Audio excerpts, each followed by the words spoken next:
তিনি বলতেন, আল্লাহ রাব্বুল আলামিন যেহেতু আমাদেরকে বাছাই করেছে, চোখ থেকে পানি পড়ে যেত তার। তিনি বলতেন, আল্লাহ তুমি আমাদেরকে আর ছাঁটাই করে দিও না। একবার এই রাস্তায় আসার পরে, হেদায়েতের রাস্তায় আসার পরে গোমরাহি যদি কেউ হয়ে যায়, তার মতো আর হতভাগ্য কপাল আর কারো থাকে না। এজন্য আল্লাহ রাব্বুল আলামিন আমাদেরকে যেহেতু বাছাই করেছেন, এবং নামাজের মধ্যে দোয়ায় আমরা আল্লাহর কাছে হাত তুলে প্রার্থনা করে বলি, আল্লাহ যেহেতু তুমি আমাকে হেদায়েত দিয়েছো, বা'দা ইয হাদাইতানা ওয়া হাব লানা মিন লাদুনকা রাহমা, আমাদেরকে হেদায়েত দেওয়ার পরে আর গোমরাহ করো না, আর তোমার রহমতের চাদরে আমাদেরকে তুমি আবৃত করে রাখো। আমরা ইসলামী আন্দোলনের যারা কর্মী হয়েছি, আপনারা এখানে সবাই আমার চাইতে অনেক সিনিয়র। আল্লাহ রাব্বুল আলামিন এই রাস্তায় আপনাকে আমাদেরকে আসার সুযোগ দান করেছে, জন্য আল্লাহর কাছে শুকরিয়া আদায় করি, আলহামদুলিল্লাহ। আমি কিছু নিবেদন এবং অনুরোধ জানাবো। এক নম্বর হচ্ছে, আমাদের এই আন্দোলনের এই পথটা অনেক কণ্টকাকীর্ণ। আল্লাহ রাব্বুল আলামিন খুব সহজ রাস্তায় আমাদেরকে এই পথে, জান্নাতের পথকে আল্লাহ রাব্বুল আলামিন সহজ করেন নাই, কিন্তু পর্বের মাধ্যমে আমাদেরকে এই রাস্তাকে সহজ করে জান্নাতের পদযাত্রী হতে হবে। এই কারণে আমাদের পেছনে যত আন্দোলনের পরিসর বড় হতে থাকে, তত ষড়যন্ত্র আমাদেরকে আচ্ছন্ন করতে থাকে। অনেককে দেখবেন তারাও ইসলামী আন্দোলন, ইসলামের কথাগুলো বললেও এই সমাজ ব্যবস্থায় তাদের উপরে যে পরিমাণে তীব্রতা বিরোধী দল থেকে আসা দরকার ছিল, সেগুলো দেখা যায় না।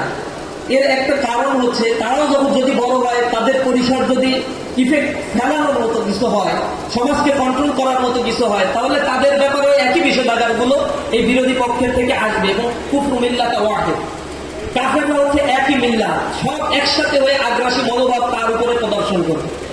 জামাত ইসলামী এখন বাংলাদেশের ইসলামী আন্দোলন তথা ইসলামী তাহজিব তামাদ্দুন, ঈমান আকীদা যারা লালন করে এবং মানবতার কথা যারা বলে, অন্যায় দুর্নীতি দুঃশাসন এর বিরুদ্ধে যারা কণ্ঠ উঁচু করে, জুলুম নির্যাতনের রক্ত চক্ষুকে উপেক্ষা করে ইসলামী আন্দোলনের রাস্তায় ঘাটে এবং শাহাদাতের নজরানা পেশ করার জন্য তারা নিজেদেরকে এই পথে সামিল করেছে, এই মানুষদের উপরে এখন জুলুম নির্যাতন নিষ্পেষণ ব্লেম গালি গালা সবকিছুই তাদের উপরে আসে।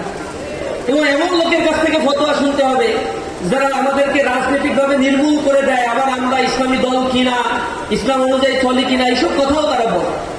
তো এগুলো যারা বলে আমরা তার প্রত্যুত্তর দিই না। পার্সোনালি আমি তো দেই না, ছাত্র শিবিরের দায়িত্বশীলদের আমরা এই দিয়ার ক্ষেত্রে বলেছি, এইসব কাজ পেছনে থেকে যারা আমাদেরকে ঠেলে ধরে, তাদের কাজ হচ্ছে পেছনে থাকা, আমাদের কাজ হচ্ছে সামনে এগিয়ে যাওয়া। পেছনে থেকে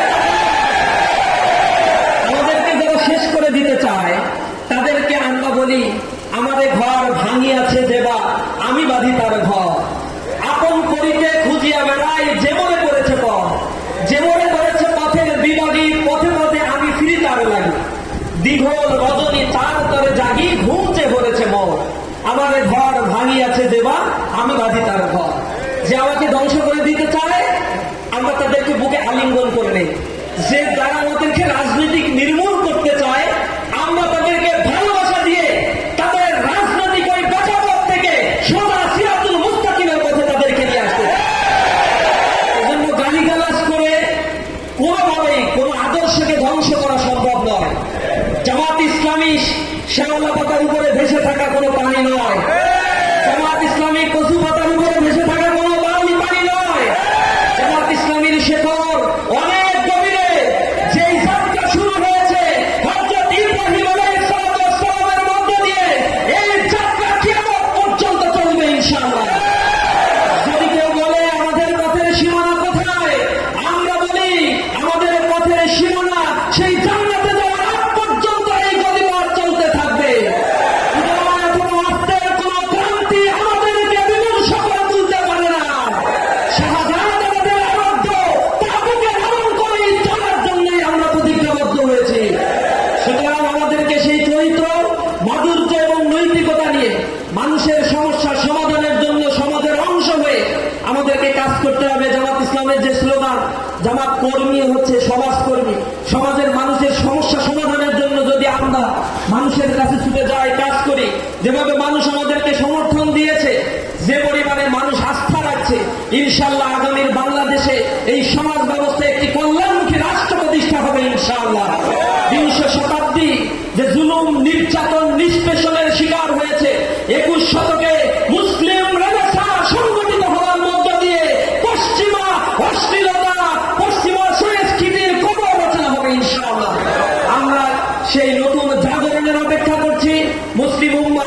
নতুন রেনেসার জন্য পথ খুঁজে ফেলছে।